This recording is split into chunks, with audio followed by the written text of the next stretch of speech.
दोस्तों नमस्ते, मैं सुशील कुलकर्णी। आप देख रहे हैं एनालाइजर न्यूज़ हिंदी। दोस्तों, देश की राजनीति में ऐसे कुछ बदलाव आ रहे हैं कि इन बदलाव को देखकर ऐसे लग रहा है कि क्या कुछ होने वाला है देश में। क्या नरेंद्र मोदी जिस राह पर चल रहे हैं या जो भी कुछ चीजें कर रहे हैं उनका मतलब क्या है? कभी भोपाल में जाकर नरेंद्र मोदी शरद पवार पर आक्रमण कर देते हैं और महाराष्ट्र की राजनीति में उन्हीं की पार्टी को साथ लेकर आगे चलने की कोशिश करते हैं। उसी वक्त उनकी टूटी हुई पार्टी फिर से एक बार शरद पवार के चरणों में जाकर झुक जाती है। तो क्या मोदी एक तरफ दुनिया के सामने जो आलोचना करते हैं उसी का साथ क्यों देते हैं? यह एक सवाल सबके मन में उपस्थित होता है। दोस्तों, बड़े लोगों की बातें बड़ी होती है, ऐसा कहकर लोग टाल देते हैं इस विषय पर चर्चा करना। मैं ये मानता हूं कि बड़े लोगों की बातें जितनी बड़ी होती है उतनी ही उनको समझ लेना आवश्यक होता है। मैं मोदी के इस कार्यकाल को बड़े ही अलग तरीके से समझने की कोशिश कर रहा हूं।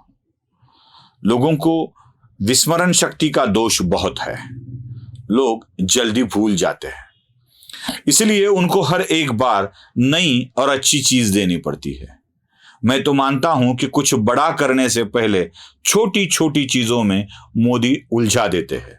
कभी देखा है डॉक्टर को आपने जब बच्चे को इंजेक्शन देता है, देखो देखो कहते ऐसी चुटकी चुटकी बजाते हुए चुटकी की तरफ ध्यान आकर्षित करता है कोई, और बीच में डॉक्टर सुई घुसेड़ देता है। बच्चे को पता भी नहीं चलता कि सुई घुसेड़ दी गई है। बाद में थोड़ा रो लेता है पर शांत भी हो जाता है।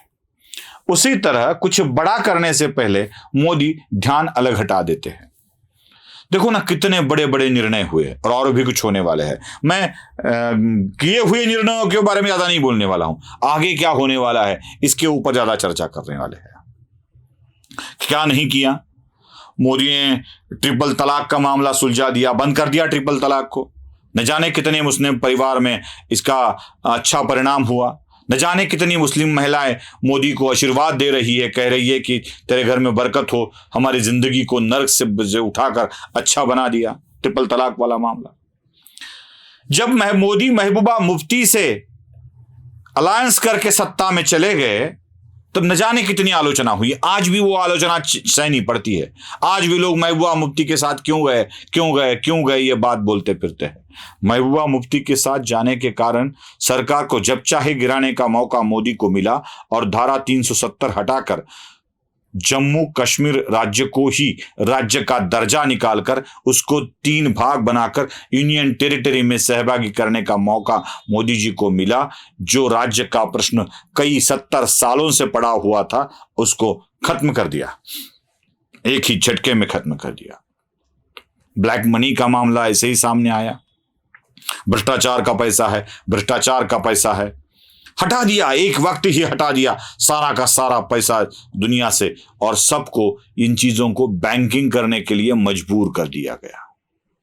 अब पैसा बैंक में आ गया था, चाहे किसी भी मार्ग से हो।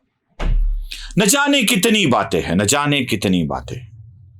ये रेलवे का पूरा इंफ्रास्ट्रक्चर डेवलप करना हो, वंदे भारत ट्रेन शुरू करना हो, बुलेट ट्रेन की बात हो, ट्रेन के मामले में, ट्रेन निर्माण के मामले में भारत को आत्मनिर्भर बनाना हो, मोदी ने ही किया, उन्होंने ही किया।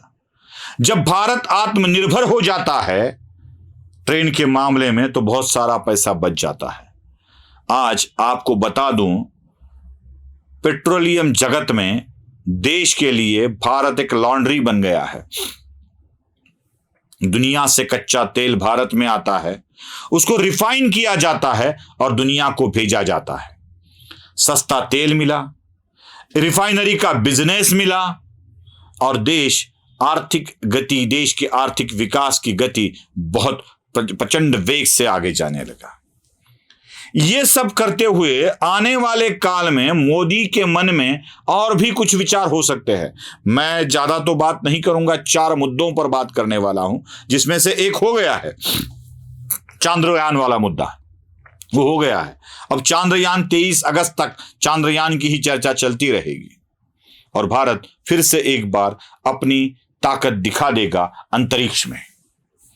अब चांद्रयान के बाद यानी आने वाले विधानसभा सेशन में यूसीसी यूनिफॉर्म सिविल कोड का आगमन होने वाला है। और यूनिफॉर्म सिविल कोड का आगमन, जब ये कोड देश के संविधान में आ जाएगा तब क्या होगा? यानी सारी जो ये तिकड़मबाजियां चलती आ रही है ना, अल्पसंख्यक है, ये है, वो है, खत्म। एक देश, एक संविधान, एक नियम, ना हिंदू के लिए अलग, ना मुसलमानों के लिए अलग, न क्रिश्चियनों के लिए अलग, न जैन सिख बौद्धों के लिए अलग, कुछ भी अलग नहीं रहेगा। देश का एक संविधान, एक नाम रहेगा, यूनिफॉर्म सिविल कोड रहेगा, ना हिंदू कोड बिल, न मुस्लिम पर्सनल लॉ, अब कुछ भी नहीं बचेगा। देश में शादी, तलाक, संपत्ति का विभाजन या अपने वंश परंपरागत तरीके से संपत्ति का दूसरे लोगों को देना, यह सब एक ही कायदे के अनुसार, एक ही नियम के अनुसार चलेगा। यूसीसी वाला मोदी का पहला कदम होगा आने वाले काल में, जो हमें एक नई दिशा देने वाला है। दूसरी बात श्रद्धा की है, मतलब पहली बात देश में एकता लाने की है, दूसरी बात श्रद्धा की है।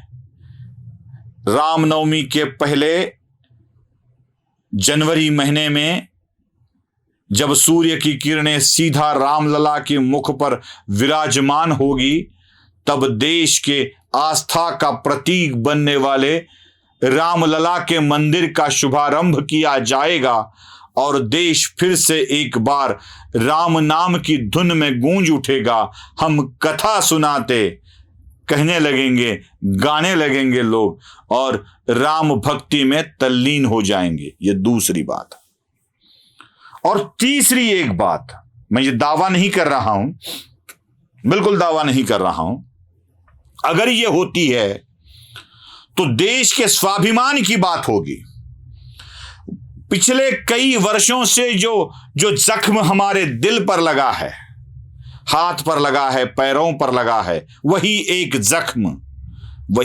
जख्म को मिटाने की कोशिश होगी। कोशिश ये होगी कि देश के नक्शे से, दुनिया के नक्शे से POK ये वर्ड हट जाएगा। पाक ऑक्युपाइड कश्मीर ये वर्ड हट जाएगा, ये शब्द निकल जाएगा और देश का जो मानचित्र पहले से बनता है, वही मानचित्र बड़े अभिमान से हम देख पाएंगे और जहां तक हम पहुंच नहीं सकते थे, वहां तक पहुंचकर जम्मू कश्मीर के पर्यटन का अनोखा आनंद ले पाएंगे। शायद ये तीसरा हो सकता है और इसी के बाद फिर से एक बार लोकमान्य, जगमान्य, जनमान्य मोदी दुनिया के सामने जाकर बोलेंगे 2024 में भी मुझे प्रधानमंत्री बना दो। शायद 74 की उम्र में प्रधानमंत्री बनने वाले मोदी खुद को 75 की उम्र में देश की राजनीति से पृथक करने की कोशिश करेंगे, लेकिन फिर भी दुनिया उनको कहेगी अभी न जाओ छोड़कर, दिल अभी भरा नहीं। नमस्ते।